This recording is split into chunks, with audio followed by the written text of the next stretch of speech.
Howdy, you're watching part 4 in a series of videos where I go over the mainline Assassin's Creed games. If you want to see what I thought about the first 3, there's a link in the description to the playlist. That or the top right of the screen here. If you've already seen them or just don't care, let's get down to business. So, this'll be a tricky one. Revelations is, well, it's weird. It feels like the kind of game that would never really be made in current day, and it's sometimes a wonder to me that it even exists in its current form. You see, this wasn't even supposed to be a mainline entry of the series in the first place. It was originally going to be in the same camp as the side games like Bloodlines or Discovery, a 3DS game titled Lost Legacy. It was being developed alongside Brotherhood, but in September of 2010 they decided to scrap it, and by scrap it, I mean restart it, giving it the AAA treatment. I suppose they thought it was too good to keep on a portable console, and I suppose I get that. Ezio has become one of the most iconic video game protagonists, and this game not only intended to be his final chapter, but Altaïr's as well. We never really got much of his story after the events of AC1 aside from brief mentions here and there, so to have these two in one game wrapping up both of their stories seemed like a recipe for success. Except, people don't talk about this one as much as 2 or Brotherhood. Is it bad? No, I don't think so. I find it pretty underrated. At the very least, I like it a good bit more than Brotherhood, although it does have some pretty major flaws, and I'll be sure to detail them. But with that stuff out of the way, let's go.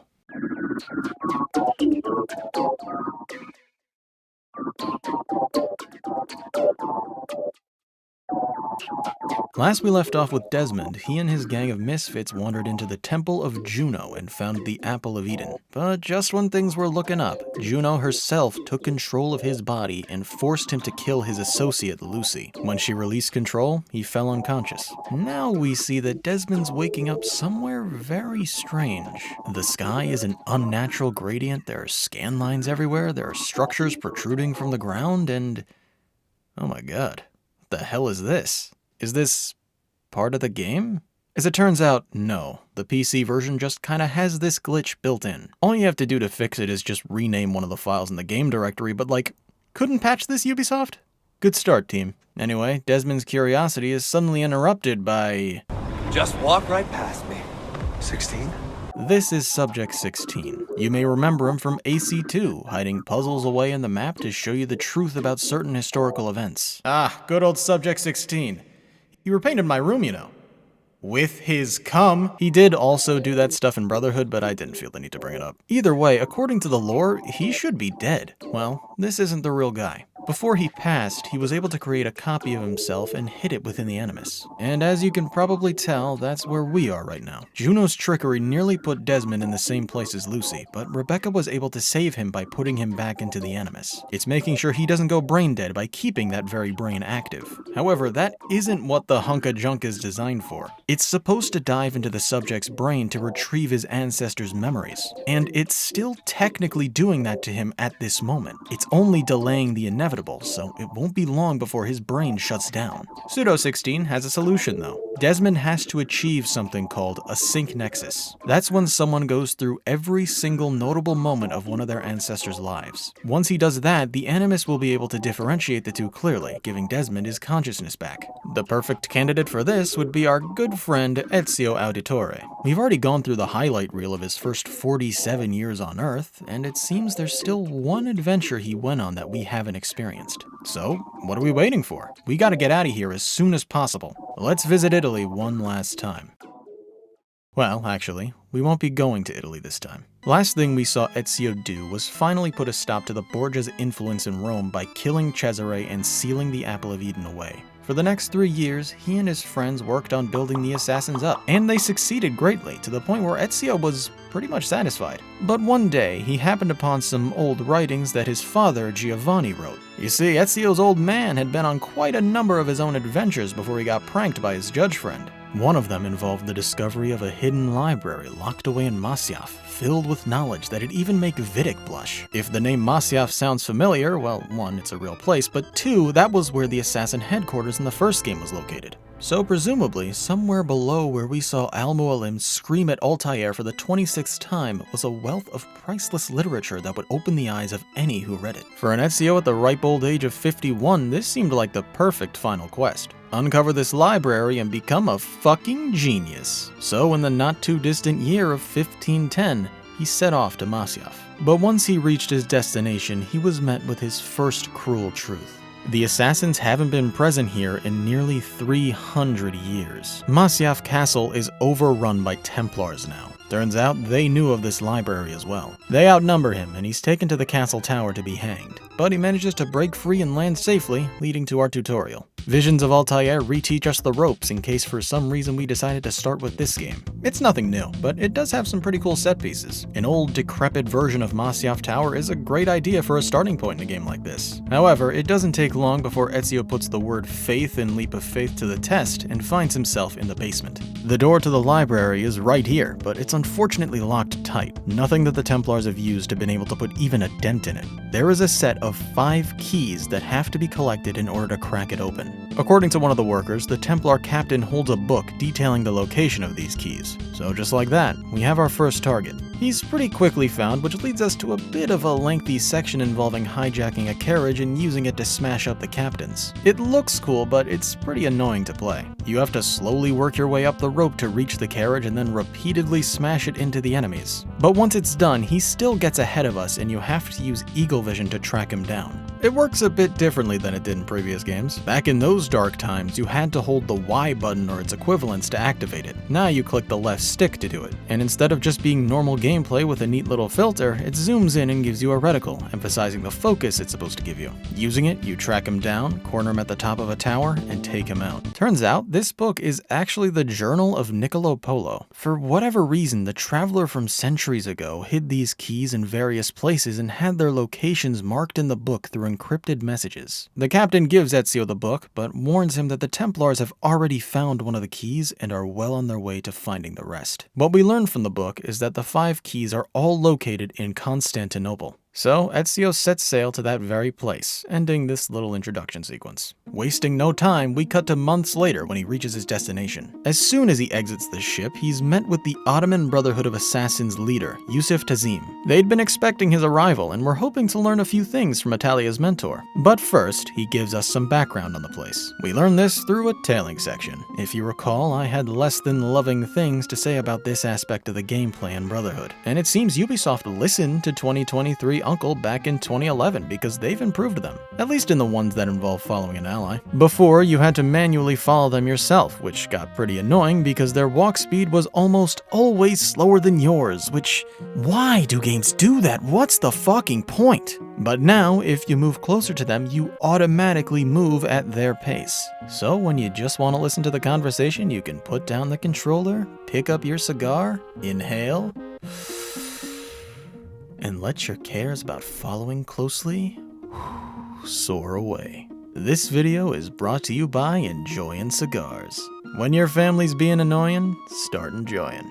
Anyway, when it comes to the story of Constantinople, the basic gist is that there's a very large feud going on between the Ottomans and the Byzantines over control of the area. The Byzantine Empire fell about 60 years prior to the events of this game, but thanks to Templar funding, they still have some remnants left that try to bring it back. I don't really want to go into a big history lesson as this is not my area of expertise and I'll definitely get a bunch of details wrong, so let me simplify it by saying that Byzantines are the bad guys in this game being controlled by the Templars and Ottomans are the not as bad guys, I think. But before we dive any more into the political climate, we should talk about gameplay. When it comes to basic gameplay, combat, and stealth, very little has been adjusted. This is the 4th and final game in the classic formula, so they had this whole thing down to the point that very little needed to be changed. Due to that, I have very little to say about the returning features. There is some stuff though. When it comes to combat, it's pretty much the same. A couple of different enemy classes, dodges and counters, chain killing, various weapons, etc. But now there are 2 new ways to counter lesser enemies. One of them has you throw enemies to the ground, incapacitating them instead of killing them. I'll mention the other way later. But if you do opt to kill, they've added a bunch of new counter animations that are outright brutal. Ezio stabs someone through the chin and lifts them up. He could stab them in the gut and watch as they hopelessly attempt to keep it in so they don't bleed out. He uses the handle of the sword to snap their necks. You can take the sword and put it all the way through them, starting from the mouth. They really amped up the brutality in these animations and even put extra emphasis on it by making the last kill of every fight have a slow-mo zoom-in cam. When it comes to enemy classes, there's one significant change. As there's no Pope in Constantinople, there are no Papal Guards. Instead, we have Janissaries. They're pretty similar to the Papal Guards, they're fast and they have a gun. The difference is that they're even tougher and way more plentiful. Outside of missions, Papal Guards were in exactly one place in the map of Brotherhood, not to mention that spot was glitched. But the Janissaries are pretty much everywhere. These guys take multiple counters to be put down, which leads to fights getting a bit more challenging. Now, when it comes to outright additions and not just changes, there are three very large ones. First of all, back in Masyaf, Ezio broke his second blade. In Brotherhood, you had to pay Leonardo to recraft it, but Yusuf here has you covered and then some. You see, the Ottoman assassins have moved past their need for the conventional hidden blade, or at least having two of them. They cooked up a little masterpiece called the hook blade, and let me tell you, this thing is a work of magic.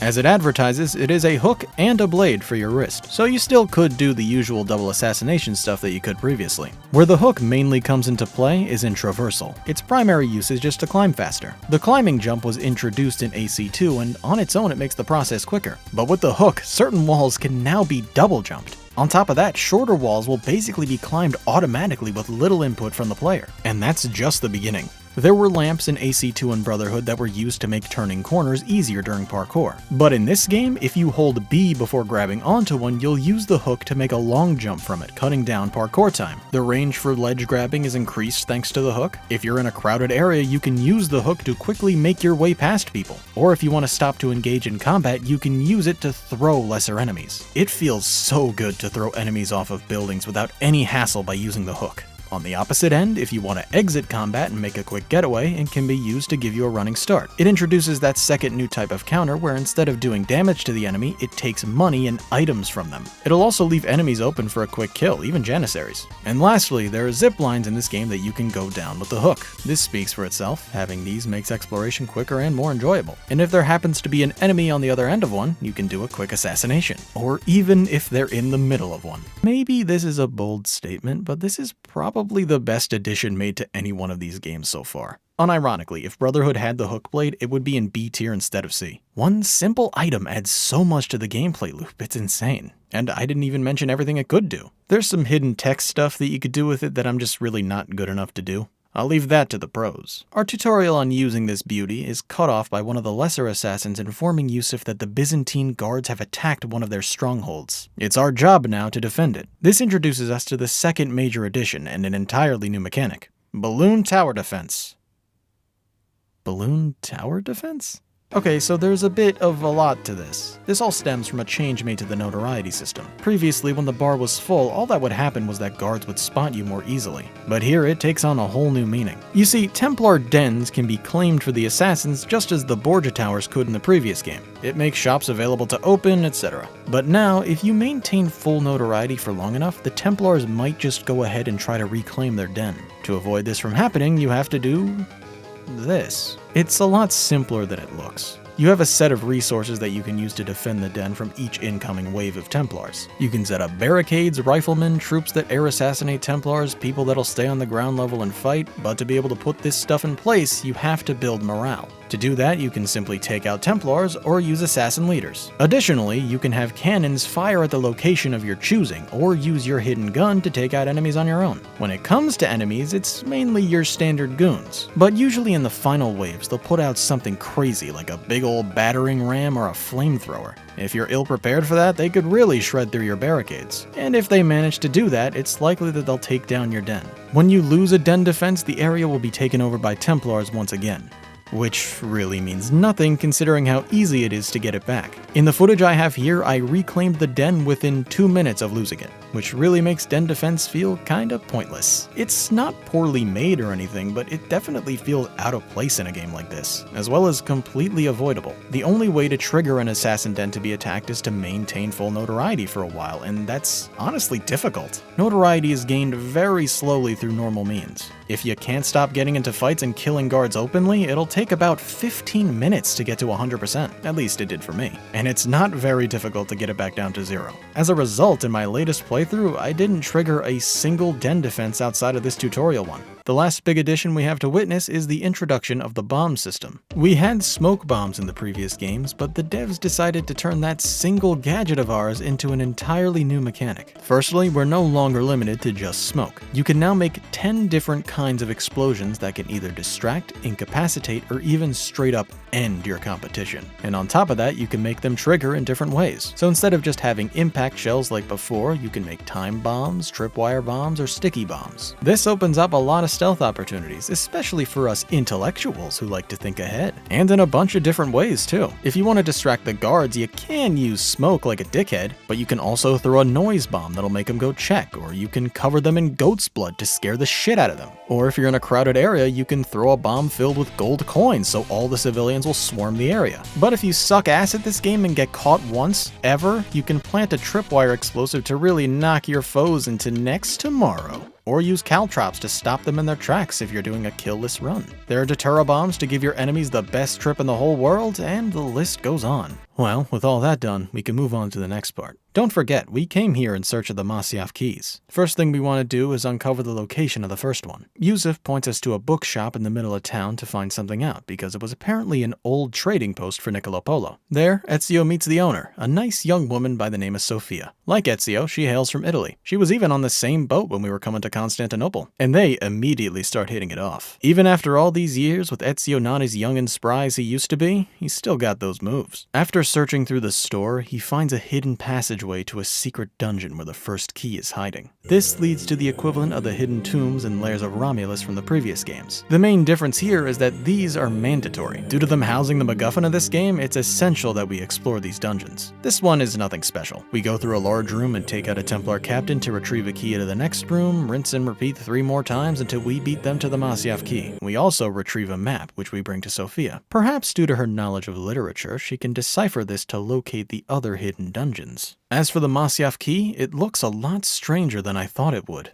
Almost like a piece of Eden. Turns out, they're more than just keys to a door. They have the ability to contain memories. And when Ezio takes a closer look at this one, he can see that these ones hold the memories of our dear old friend, Altaïr. Through these, we can finally learn what happened to him after the events of AC1. This one, however, holds a memory of an event that came 2 years before it. But before that, I should note that Altaïr has had both a change in appearance and voice actor. It was kinda strange looking back that he was the only one to not have an accent. I mean, these were the Holy Wars. He shouldn't have sounded like a gruffer version of me. Each man I'm sent to kill speaks cryptic words to me.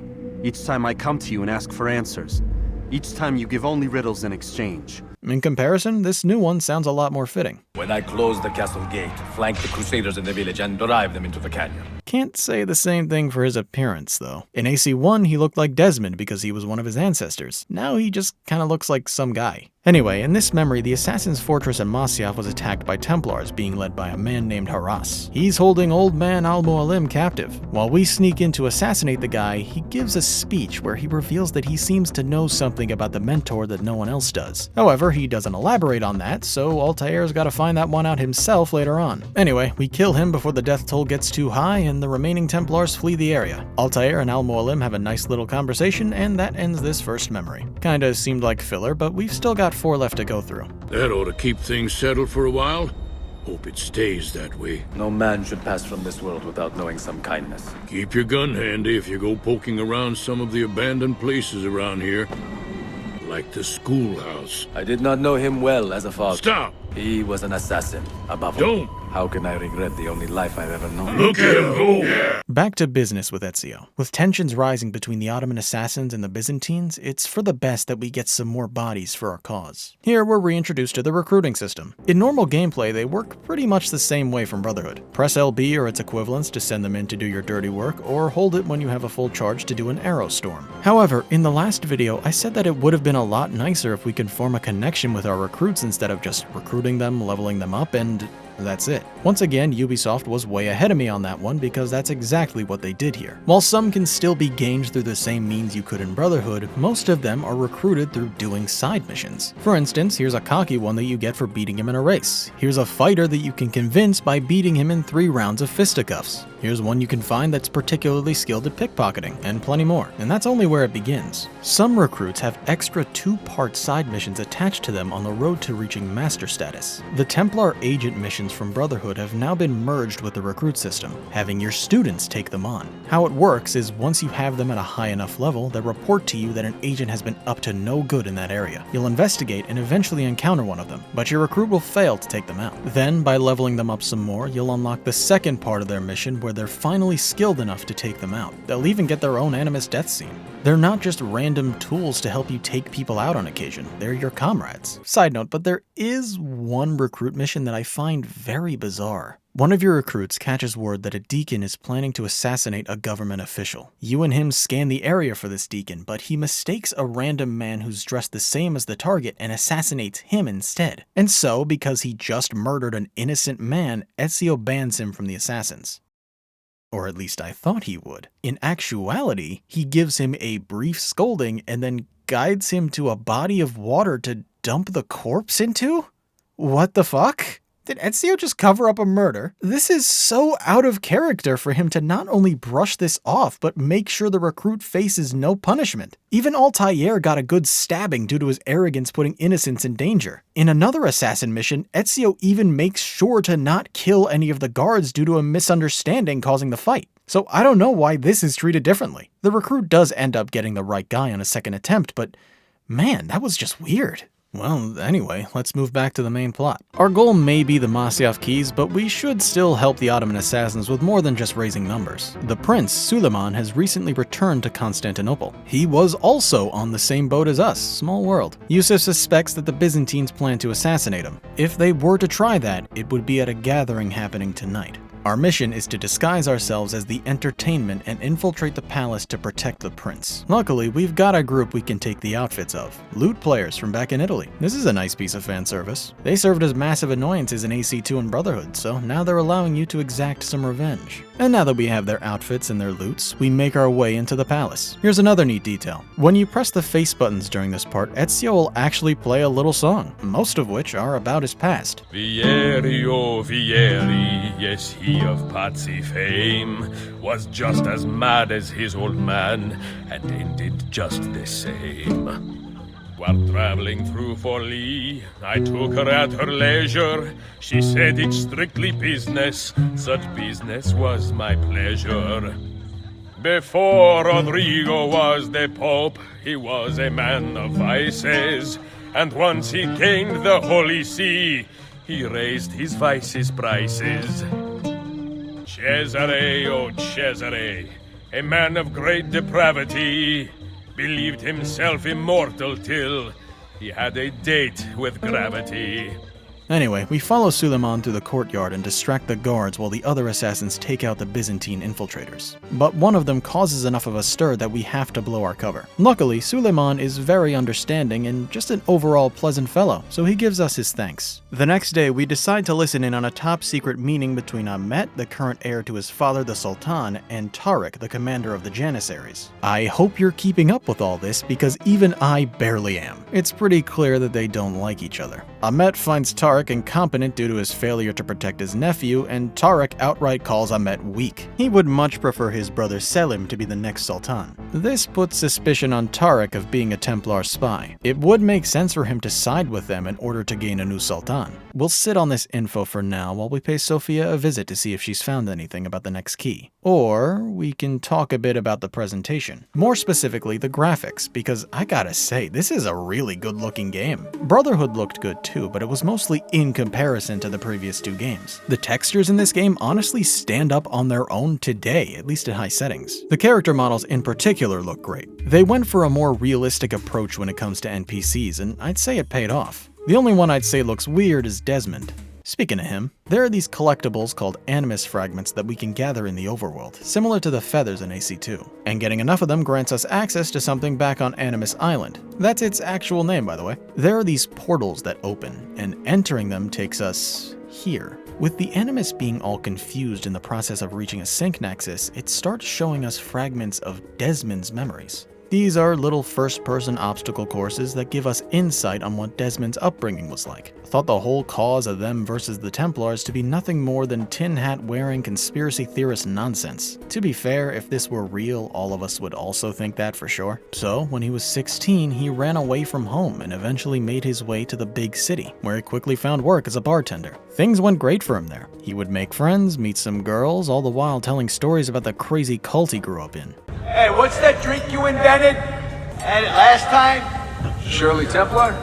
That drink sounds like it would bang. I would go for a Shirley Templar. Just a club soda, cherry syrup, and Wellbutrin. City life was good, but good things don't last forever. After some years, he began to feel unfulfilled with his life, and that's when he was captured by Abstergo. You know the rest. Now that he knows the cause is real and just how important it is, he's not a doubter anymore. He has embraced that he is an assassin. That's all well and good, but the gameplay of these sequences is fucking boring. You have the ability to spawn platforms, both flat and ramped, to traverse the environment. This leads to all sorts of obstacle courses that really put me to sleep. The one thing I'll give it is that there are some pretty cool pieces of environmental storytelling. For instance, when Desmond talks about running down a river during his escape, the Animus will simulate going down one. And Abstergo headquarters looks the part too. But aside from that, I wouldn't really recommend doing these. You could just watch it on YouTube if you're curious. Outside of that, you can occasionally overhear conversations happening outside the Animus between Sean, Rebecca, and a new voice, an older sounding gentleman. Could this be Desmond's dad, William? He must have come and picked up the gang after what happened at Juno's place. I wonder where we're going during all this.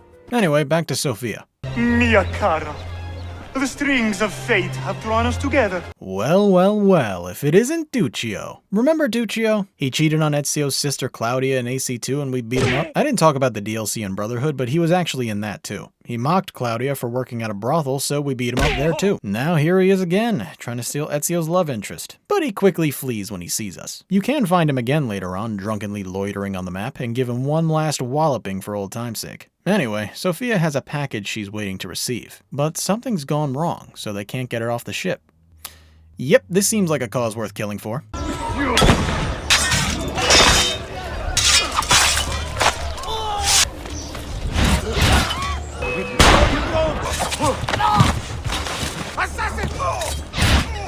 Horny does strange things to people, huh, Ezio? While this didn't mean much to the plot, Sofia did uncover the location of another hidden dungeon. This one's also nothing too special, just a little climbing and parkour until we find the next key. This is when we start to finally see what happened with Altaïr after he vanquished his treacherous master. He decides that Al-Mualim's body must be burned, just in case he has the ability to come back through the apple. As he carries his body to the pier, he receives some very mixed reactions from the locals. Despite having just been possessed by the man, they still looked up to Al-Mualim. Especially this guy.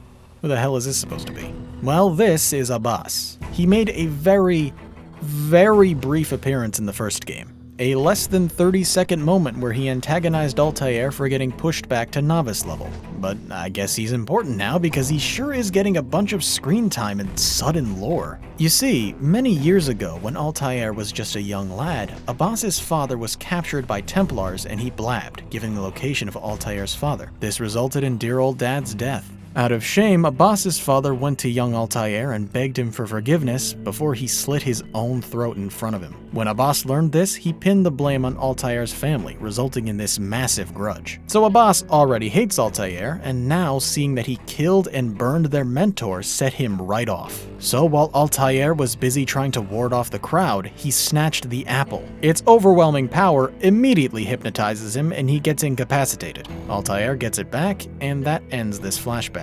Where the hell was Malik during this?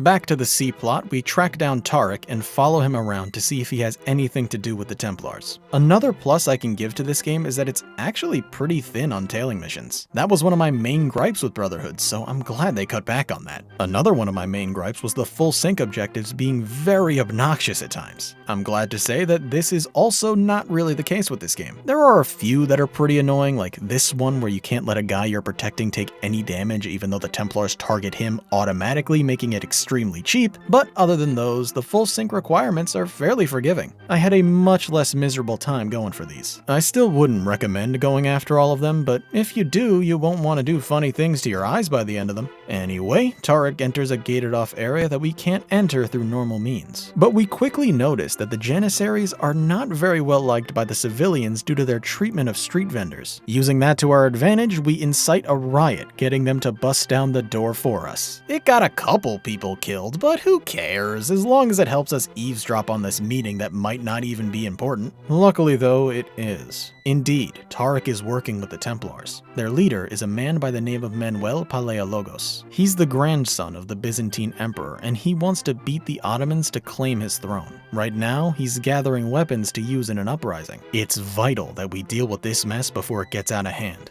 First, we need to deal with Tarik. That should cripple the Janissary force. But before we do that, it's time to see Sofia again. I gotta say, I am not a fan of this back and forth between the Masyaf keys and the rising tension in the region. They're both pretty much unrelated to each other. The only similarity is that the Templars just so happen to be involved in both. This might be a weird comparison, but this mission layout reminds me of Rockstar games. Think about it, in a game like GTA or Red Dead, you'd have a set of missions given to you by one person, but at the same time you'd have a different set from a different person. That's kinda what's going on here, but it doesn't feel right in a game like Assassin's Creed. It usually has a linear mission layout, so doing it like this is weird. Before I get off track, let's move back. Sophia's closed in on another dungeon, so off we go. This third dungeon is pretty fun. It has you chase down some Templars in a boat while they shoot at you. It makes for an interesting cinematic obstacle course. Even if it holds your hand throughout the whole thing, it still feels a little tense. But once you deal with that, it's time to get to that third key and see what Altaïr's been up to. You'd think that this would take place not long after the last memory, but actually it's damn near 40 years later. And just like with that Cesare business from the last game, we learn what happened in between these memories through books and spin-offs and stuff.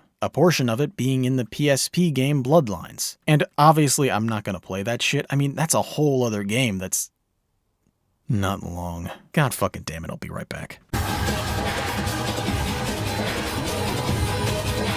Well, that was a waste of my time. That game was pretty bad. It actually started out fairly solid, but around the halfway point, the mission structure got so repetitive and boring. And while being overall faithful to the movement on the console games, the PSP adds a fair bit of jank that I'm pretty damn sure wasn't my fault this time. Altaïr would jump in directions that I straight up wasn't holding the stick in. It's like the jumps were locked in 8 directions despite the movement not being. Not to mention that guards you killed would respawn while you're still in combat, making it take way too long sometimes. And that running at all is enough to initiate combat. Sorry, I'm getting off track. I know I'm not reviewing this one, but since I've played it now, I might as well slap it on the tier list. And this one's going to D. You're not allowed here. Are you threatening me? What's gotten into you? But I played this game so I can get a bit more out of Altaïr's story. Here's what I gathered. After that whole skirmish with a boss and the angry citizens of Masyaf, Altaïr was able to win the trust of the public, and so he took Al-Mualim's place as mentor. But very shortly after, while attempting to spy on a Templar meeting, he found Maria, the woman who posed as Robert back in AC1. Interrogation led to finding out that the Templars had moved over to Cyprus to regroup. So Altaïr set sail to put a stop to their nonsense, along with the captive Maria for potential leverage or something. But throughout this journey, both of them grow to trust each other more and more, until Maria ends up abandoning the Templar order to join forces with him. At the end of the game, Altaïr kills another Templar leader, Bashar. But then the castle they were in starts falling apart for no reason, and you escape with your female companion before it completely collapses. But then Bashar emerges from the rubble and transforms into the Demon King Ganon. Altaïr and Maria get married and end up having 2 kids. For the next few decades, as he raised his boys and led his men, he would study the apple, using it to obtain new methods of assassination as well as new gadgets like the second hidden blade.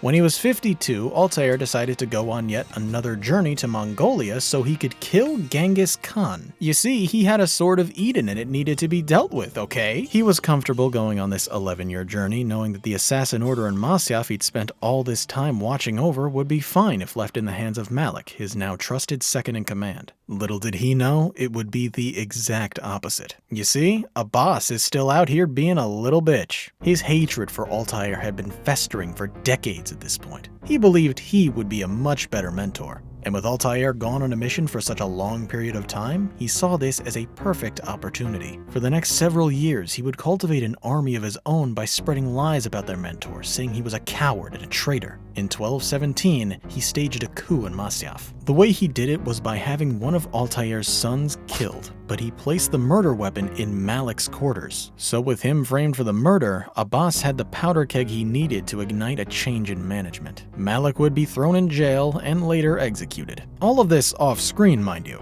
Just like his brother. In 1228, Altaïr considered his mission to kill Genghis Khan a failure. He was 63 at this point and just didn't have it in him anymore. He returned home to the terrible news of his son's death and the loss of his leadership. Luckily, the one thing Abbas doesn't have is the Apple of Eden. Altaïr never let it leave his side. He was afraid of what would happen if it fell into the wrong hands. And with all that out of the way, we can move on to this memory. Jesus Christ, why would they skip all this? Why not replace the first memory, which had very little bearing on anything, with some of the stuff that happened in between these two? The only reason I could think of was due to time constraints, and having each memory take place on the same map would have been easier. And if that's true, it's a shame. Well, here we have Altaïr and Maria wanting answers about why Abbas had his son murdered. Altaïr would much prefer to kill him and be done with it, but Maria suggests going there with a calm mind. Showing that he's a reasonable man in comparison to the current mentor could help him sway the assassins to take him back. You know, I'm surprised he's not wearing that unbreakable armor he designed. He looks a little weird as a man in his 60s wearing the same old robes. Did he make it just to have it locked away for a future assassin or something? Could be he also made it after this memory. Well, when they meet, Abbas demands that he be given the apple. Only then will he reveal the truth about his son.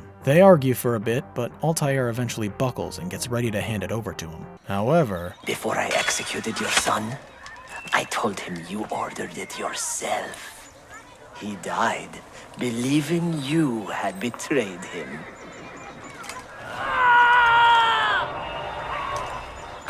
Altaïr! Altaïr! No!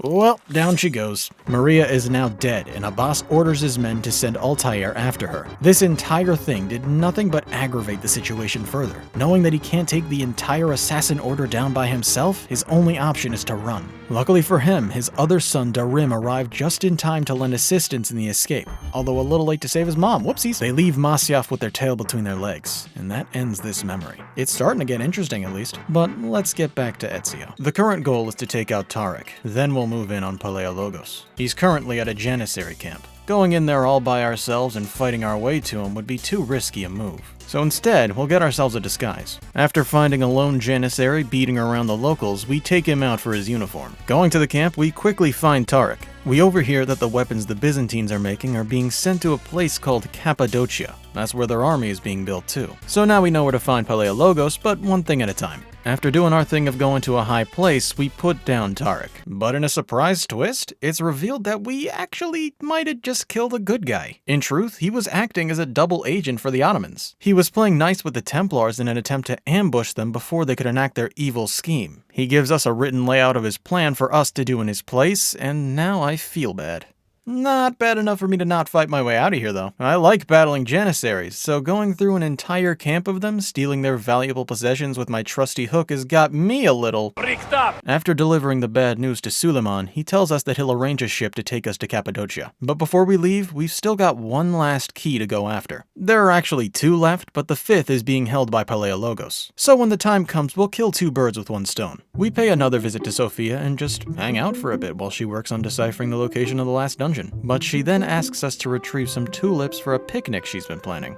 And that's the mission this time. Fun fact about this one, it's actually got a neat little glitch attached to it. Because the cutscene leading to it had Ezio with his hood down, if you reject the prompt to start the mission, that'll transfer into the open world. This is the only way to play without the hood in this game. He'll only put it back on when you go back and actually start the mission. The flower salesman doesn't have the tulips on him, but if we tail him, he can lead us to a place where we can find some free of charge. This is only the second stealth tailing mission I've mentioned, by the way, thank you developers. After retrieving the tulips, we meet up with Sophia and enjoy our picnic. This was obviously a filler mission, but you know, it's nice to see Ezio enjoy life for once. I'm glad he's found someone to fill the void that Christina's death left behind. But we still have some business to attend to. She zeroed in on the last dungeon, so off we go. This one's another test of your parkour skills. It's in an interesting location, I'll give it that. But damn if it isn't dark as hell. This game's been using some darker lighting in comparison to the previous games, but this was pushing it a bit. I legit couldn't see where I was going half the time. I ended up restarting the mission with the brightness dialed up. Aside from that, there's not much to note from this dungeon. So let's just grab that key and see what Altaïr got up to after the last memory. With his wife and one of his sons dead, Altaïr understandably fell into a deep depression that lasted several more years. But eventually, he pulled himself out of it and found some inner peace. He continued to study the apple until he was 82. It was then that he decided it was time to face a boss one more time. After a long trip, he reached Masyaf once again. At this point, the Assassin Order has really gone to shit. Abbas has been a terrible mentor, fence-sitting and refusing to retaliate against attacks. It's clear that he only took power in the first place due to his ego. Even a good portion of the assassins who had been fed his lies for their entire lives had become sick of him. So, when the old, stronger, and wiser mentor had come back, they were ready to assist him in taking him down. Because Altaïr is an old man now, he can't move like he used to. You can no longer sprint, and even your regular jog can only be done for a few seconds before he runs out of steam. Even then, you can still kill just fine. For this mission, you go to each of Abbas's captains and end them until you reach the castle. The final captain in your way decides to join you. You know it's bad when even Abbas's closest soldiers want him gone. Finally, we reach Abbas in the castle walls, where we were lectured by Al-Mualim all those years ago. He has his most skilled guards beside him, but we have something greater. Something that the apple taught Altaïr to create. Let me show you.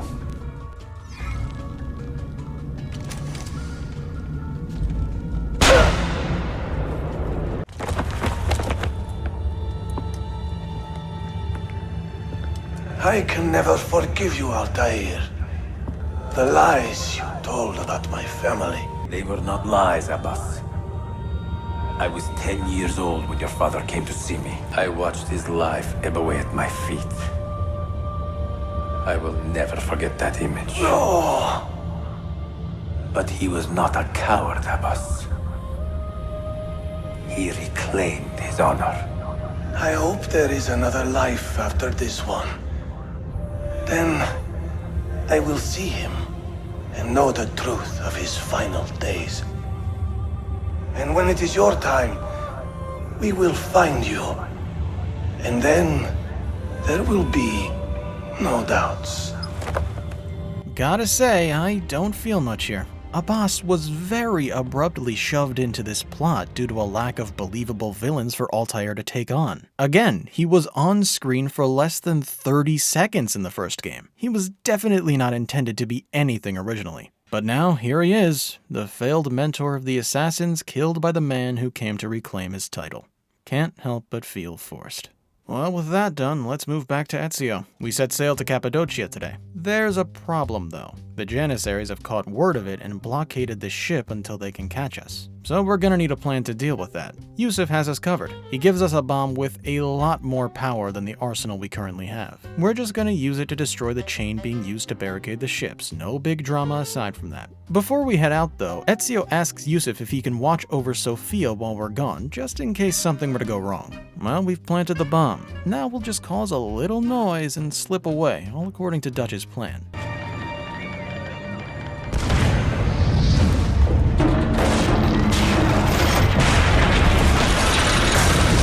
Uh-oh, that seems to have caused more destruction than I would have guessed. Time to zipline over to the ships and kill all the guards. All your recruits join in too, isn't that something? Now that the death toll is in the 50s, all that's left to do is man a mounted flamethrower and burn down every other ship to make sure that not a single guard in this harbor will live. What the fuck is going on? Why are we suddenly being so goddamn action-packed? Not a single mission before this was nearly as explosive, figuratively and literally. Why is this unsuspecting mission suddenly so different? Wait a minute. Was this a gameplay trailer? Was this at E3? Let me just check real quick. Yep! Yes sirree, I fucking called it! Well, with the entire Templar Order burned to death, we now have safe passage out of Constantinople. So this is the fabled Cappadocia. A bit of a unique settlement based entirely in a big old cave. First things first, we have to locate one of Tarik's spies so we can plan an attack with her. Unfortunately, she's been captured by the Byzantines, so we gotta save her. While sneaking into the prison facility, we spot Palaiologos alongside his right-hand man, Shakulu. He's a real sadist, gets his kicks from torturing his prisoners. We should should probably deal with him first. Bring her to the chapel.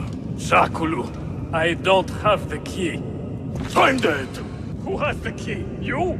I think Nicholas has. Christemu, I'd like to run that man through with a spear. The cycle of abuse. You hate to see it. After we rescue the spy, she rushes out to find Shakulu and get revenge for killing the other Ottomans. He's made his way to the center of town to publicly beat the last prisoner to death. Luckily, there's an easy passage to a higher platform for us to air assassinate him. This guy, though, he's different. He manages to survive this and a second stab. Disappointingly, though, he's only got the battle strength of a single Janissary, so he goes down pretty quickly after that.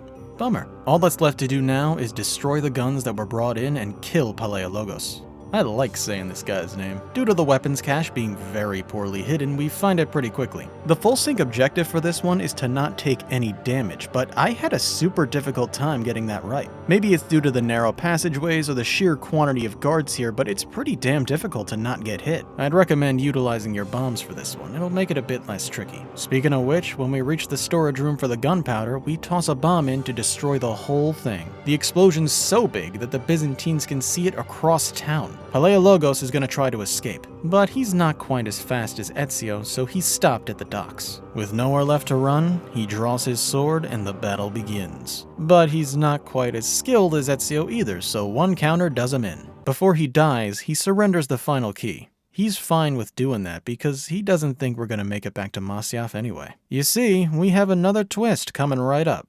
Palaiologos isn't the only Templar leader. There is another, one with far more power. Here he comes now. Poor Manuel, last of the Palaiologi. Who's this? Have we seen this person before? Oh yeah, he was the Sultan-to-be, Ahmet.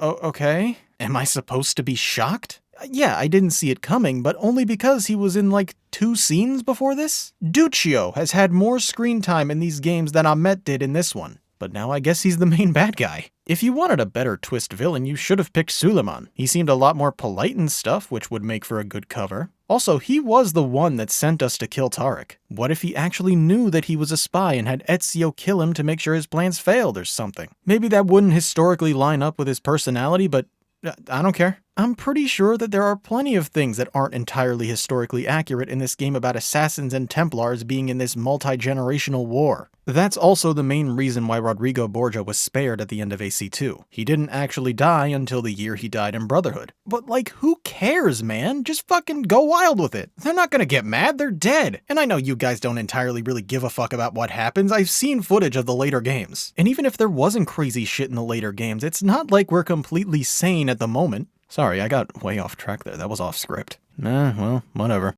We killed one forced villain, here comes another. He's after the same thing all Templars are. Peace through brainwashing. And he believes that whatever lies in the Masyaf library will help him achieve that. So he gives Ezio an ultimatum. He knows about his connection with Sofia, so if he doesn't hand over those keys he has back in Constantinople, she dies. But then he immediately sends guards to kill him. You need Ezio alive to get you the keys, you little dum-dum. Whatever, again, we kill them and now it's time to leave. It's gonna be a bit tricky due to the thick smoke from the explosion earlier. I mean, look at the locals here. They're coughing up a storm, struggling to move, probably a good number of them dying from smoke inhalation. Are we the baddies? Ezio will cover up a murder to keep his student out of trouble. He'll incite a dangerous riot to open a door. And now here he is fucking up hundreds of people's lives. I mean, they're probably gonna have to leave the island via boat for a while waiting for the smoke to clear, and that'll probably take a long time. Nearly everyone here is gonna have respiratory problems for the rest of their lives, and a bunch of people definitely lost some loved ones. This is an objectively evil deed. And I know what you're thinking. Ezio had to destroy the gunpowder. If he didn't, there would have been an entire uprising with the Byzantines. But it was actually said a bit earlier that the guns that were brought in were actually fake. It was all a trick from Tarik. So they wouldn't be able to do much with that gunpowder if the guns they put it in don't work. AKA, this was unnecessary. Palaiologos says this shortly before we kill him. Think about the lives you have disrupted today.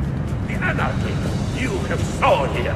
And like, he's right. This was fucked up. Ezio's an asshole in this game. Man, I really went on a lot of rants in these past few minutes. Never go to Cappadocia. Worst mistake of my life. Well, we make it out safe and sound and take the first boat back to Constantinople. If we aren't gonna have these keys for much longer, we should see what memory this one holds while we still can. Let's dive in.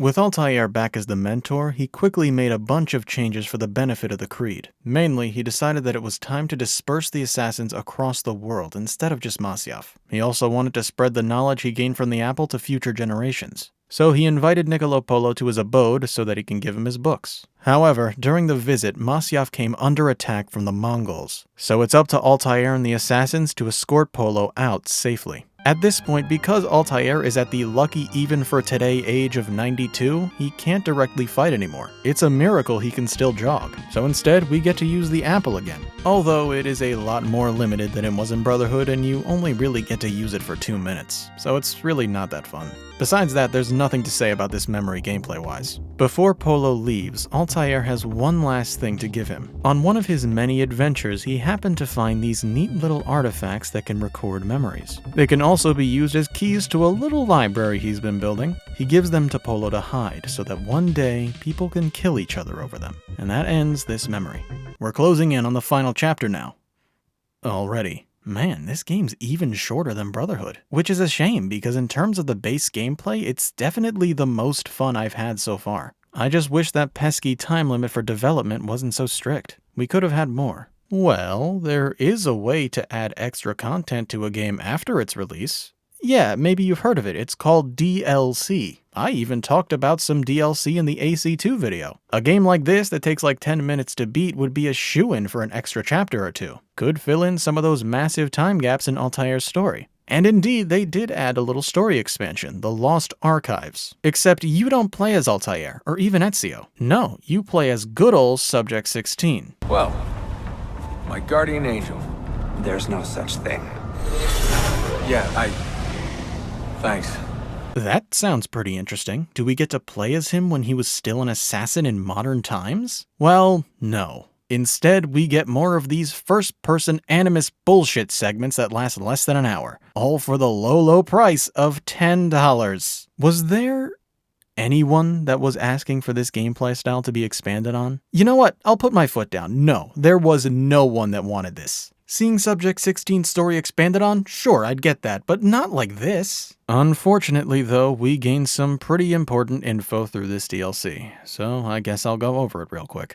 When 16, or his real name, Clay, was captured by Abstergo, it was on purpose. He was given an assignment from William Miles to infiltrate their headquarters and learn what they were up to. Lucy had also been planted there years ago, so she would be there to make sure he stays safe. But things went wrong. Because Vidic didn't care about his safety, he went into the Animus for way too long on way too many occasions. He started having an extreme amount of visions due to the bleeding effect, but he kept himself sane for the time being. At the very least, he knew that he needed to stick to the mission. Him and Lucy kept in contact when no one was looking, keeping track of his findings in the Animus. But then, one night, something happened. He was visited by Juno. She had a mission for him, one of greater importance than whatever the assassins wanted. She shows him the future, that Desmond will be the next subject, and he's the more important one. So Clay's task is to guide him in one way or another. The best method would be to plant hidden messages in the Animus that'll help him. But doing this would expose him to the bleeding effect even further. He'd die, so he refuses. But Juno's got something that just might change his mind. The truth. And we can see that truth for ourselves. Let's have a look.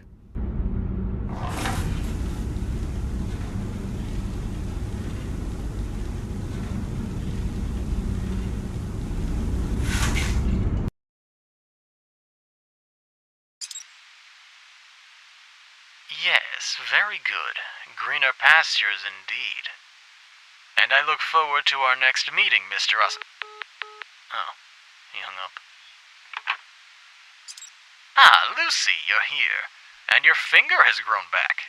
See, our medications aren't just placebo. Mr. Miles should be here by next month. Let's go over the plan one last time. Our methods with Subject 16 haven't been working out, so instead I will verbally spam Mr. Miles until he loses the will to live. That should loosen him up to bowing before my every whim. On the off chance that this doesn't work, however, you'll need to do your part. Go into his room and break him out of our facility. We'll even let you knock around some of our men to make it look real. Regroup with those assassins and keep playing the part of Little Miss Helpful until you discover the location of one of the pieces of Eden. right when Mr. Miles goes to take it, kill him. The others will be so caught off guard that you'll be able to kill them too. Bring the piece back and your job is done. Don't worry, I'll hold my end of the deal. You'll get that delicious 5% bonus on your next check. I've gotta go now. I'll be gone for a week or two. Heading to that place, I believe it was Freedom City, to find another piece. Do take care. Isn't being evil just wonderful?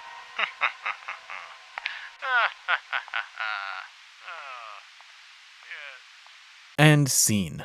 Lucy was a Templar all along. She grew up in the Assassin Order, but when she was planted in Abstergo, she began to have a change of heart. She started seeing things the way that the Templars do. So she spilled the beans to Vidic and started working as a double agent for them. That's why Juno had Desmond kill her. She planned to steal the apple and bring it back to her masters. Well, fuck you too then. What an interesting twist. I mean, there was really no sign of it until Brotherhood. The writers must have been playing the long game, and it's definitely not because Kristen Bell wanted royalties for her role as Lucy, so Ubisoft instead killed her off and hastily made the excuse that she was a traitor. There's no way that could be the reason. Yeah, no chance this was the plan originally. Much like a lot of things in this plot, this is pretty forced. Luckily for me, I had no connection to the current day cast, so I could really take it either way. Anyway, Lucy figures out that she's been discovered by Clay, and she makes sure that he can never leave Abstergo. So now he has no other option. He concedes that Juno's way is the only way. He continues his dives into the Animus and plants all those hidden messages. But most importantly, he creates a digital copy of himself to help Desmond, just in case he ends up in a bad situation. From there, you know how his story ends. When you reach the end of the DLC, it just loops back to the beginning. You can break the loop by collecting some Animus fragments, but it just gives a tiny little cutscene and credits. It is comical that this costs money. Let's move back to the base game. When Ezio arrives back at Constantinople, he's found that he's become the most wanted man in town. Ahmet is really determined to get those keys. Hopefully they haven't gotten to Sophia yet. We tasked Yusuf with protecting her just in case something like this were to happen. Let's check if he was able to do that.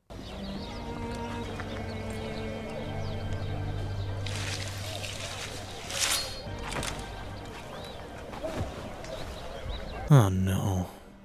But he gave us the hook blade. We can't let this slide. With Yusuf dead and Sophia kidnapped, Ahmet has to pay. We lead a full assault on his last known location with all our assassins. While they crush the guards, we find Ahmet and pin him down for interrogation. But he knows that Ezio won't do a thing to him, not while he still has the girl. He tells us to meet him at Galata Tower later today with every key. Only then can we get her back. He leaves us with little choice. We're gonna surrender these things. We'll still bring our troops with us, extra protection and all that, but not before we appoint our highest ranked assassin as the new mentor of Constantinople. I wonder how Mastodonte Silenzioso's doing. Well, here we are. He shows us Sophia, but if we go back on our word here, she'll be tossed off the tower. So that's it then. You can have the keys. Ah shit, you're not her. Get out of here! The real one is being hanged down there. Thanks to Leonardo's parachute though, we can get down there real easy. We cut her down, but we're not out of the woods yet. Ahmet is fleeing the scene on a carriage and his troops are firing at us. We gotta get on a carriage of our own and catch up to him. Here we have a repeat of the carriage section from the beginning of the game. We bash a few of the others while we make our way to Ahmet's. Eventually, we fall and tether ourselves to one of the attached ropes. That lets us use the parachute again and keep this moving. This part's pretty neat. We steer ourselves out of the way of oncoming buildings, and when more of the troops close in on Sophia, we dive down to assassinate them. This is a good action sequence, but it does go on for a little too long. About 5 minutes, which I'd call an unnecessary amount of time. We catch up with Ahmet's carriage and swoop down to him, but in the tussle, we both fall off, sending us soaring off a cliff. That doesn't stop either of us from continuing the fight. We block a few knife strikes, give him a few socks to the face, we use a third parachute to hit the ground safely. That was the final boss? Really? 25 seconds of punching a guy and blocking his attacks is the last piece of combat in the game. Say what you want about the previous final bosses, but at least they were like actual fights. Would you even count this as a boss? I wouldn't. I suppose they just couldn't think of anything new to do. Well, moving on. Ahmet drops the Masyaf keys, letting us get them back. Ezio thinks about finishing the job, but he's cut off by an army of Janissaries approaching. You'd think this would be our doom, but actually they're here for Ahmet. This is his brother, Selim. Turns out their father's changed his mind. Ahmet being outed as a Templar now makes Selim the new Sultan. And his first order of business... Father made his choice. Selim! Stop! Please! Okay, Jesus, everything's so damn anticlimactic. Selim isn't fond of Ezio either, but his son the prince likes him, so he's content with just banning him and Sofia from Constantinople. Ezio responds violently at first, but realizes that maybe publicly murdering the new Sultan in front of everyone would probably be a bad idea, so they just leave. First stop Masyaf, second stop home. The Sync Nexus has almost been achieved. Animus Island is being deleted along with pseudo-clay. After we see this final memory, Desmond will wake up. All that's left is to move forward. Here it is, the door we've worked so hard to open. This shit better be worth it. After doing a little puzzle involving putting the keys in the right place, it's finally ready to show us what it's got. Ezio leaves Sofia outside. He wants to go this one alone. He lights up these ancient torches and walks down the stairs, revealing no books or means to control the world. All that's here is Altaïr, his skeleton with one last key resting on his lap, storing his final memory. This one takes place immediately after the last. Niccolo Polo has left, and the Mongols were pushed back. But they're gonna return soon, stronger than ever. There'll be too many for the assassins to deal with. So, Altaïr has every last one of them disperse. The town is completely evacuated. The Masyaf chapter of the assassins comes to a close, but a new era has begun. He gives one last goodbye to his son, and he enters the library, closing the door behind him. He brings his apple inside as well, storing it so that it won't fall into the wrong hands. And with it sealed behind the walls, he has a seat. He lived a very complete life, and he was ready to go. For as much as I find the plot of this game to be kinda bad, I'd say that it's almost worth it for this moment alone. Us seeing the end of things. Altaïr's final moments, the end of Ezio's journey. It may not be the end of his life, we have embers for that. But this is the close on his adventurous life as an assassin. And what a life it was to witness. To draw everything into a full circle.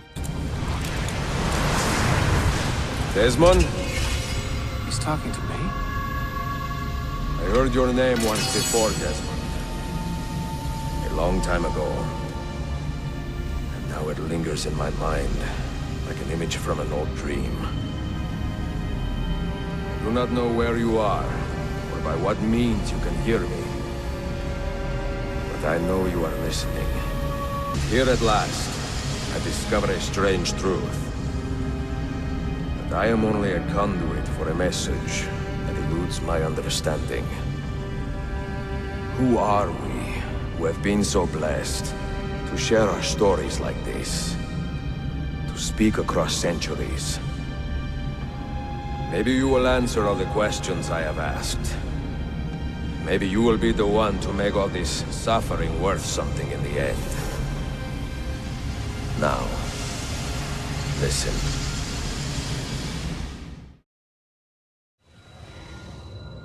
Hello, dear boy. It is I, King Triton, from the Little Fucking Mermaid. I, too, am a specter from a bygone era, 2003. You are a special boy, I must say, Desmond. You've accomplished so much in such little game time. But your journey is not yet over. I'm sure you are wondering what me, Minerva, and Juno are. You do not remember what was said at the end of Assassin's Creed 2, I know what it's like. But all you really need to know for now is that the vault you witnessed Ezio in at the end is far from the only one. We have one in this cave. It's very cool. It has arcade games and a room for smoke. Oh, we get down with it. We smoke that good stuff. It had a pool table at one point, but Juno sucked at the game and smashed it out of anger. I suppose that's what you young ones would call gamer rage? You must find this cave and unlock its contents. If you do not, this world is doomed. Desmond, you are the final fucking hope of this fucking universe. If you mess up, then everyone will fucking die. No pressure. I have to go now. Us semi-divine beings go PP too, you know. Now go, awaken, and go! You must go, and you are a ghost! You got 2 bullshit voiceover segments for the price of 1. I hope you're happy. With that nonsense done, Desmond awakens. Sean, Rebecca, and Daddy William are all here. Somehow they were one step ahead of King Triton with that whole cave thing because we're already here. And we'll find out what's in it next time. And that, ladies and gentlemen, was Assassin's Creed Revelations. Outside of the library, the ending was fine, I suppose. None of them have been knockouts, and this is no exception. But at least it gives us a clue about what the next game will be. That's gotta count for something. In conclusion, like I said at the beginning, it's weird. It combines the series' best gameplay with its worst, most disjointed story. Nothing really flowed naturally. And on top of that, it was way too short. Even counting the point where I squeezed a Bloodlines playthrough in there, this was still the least time spent on an Assassin's Creed game yet. And that's a big shame to me. I know I spent a large portion of this video called Revelations is Better Than You Remember criticizing it, but you have to understand that when it comes to the base gameplay, this was the most fun I've had with the classic formula. If this was closer to the length of AC2, I would easily rank it the best, but it's not, so I can't. It'll sit comfortably in B tier. I recommend it, but don't expect a long or good plot. This is where I would end the video, but I wanted to let you know something. Back in the AC1 video, I stated that I wanted to review every single mainline game, no exception. But, with how long it's taken to just get to the end of the classic games, I know now that this is a little too ambitious for me. I'm gonna continue, AC3 will come next, but I'm gonna move the end goal back a little bit. Now, instead of trying to get to Mirage or whatever game comes after it, I'm gonna try to get to Syndicate. If that's where I end things, then we're almost halfway through. I'm sorry if that disappoints you, but I've got other things to do, you know. But, yeah, that's all I got. Bye-bye now.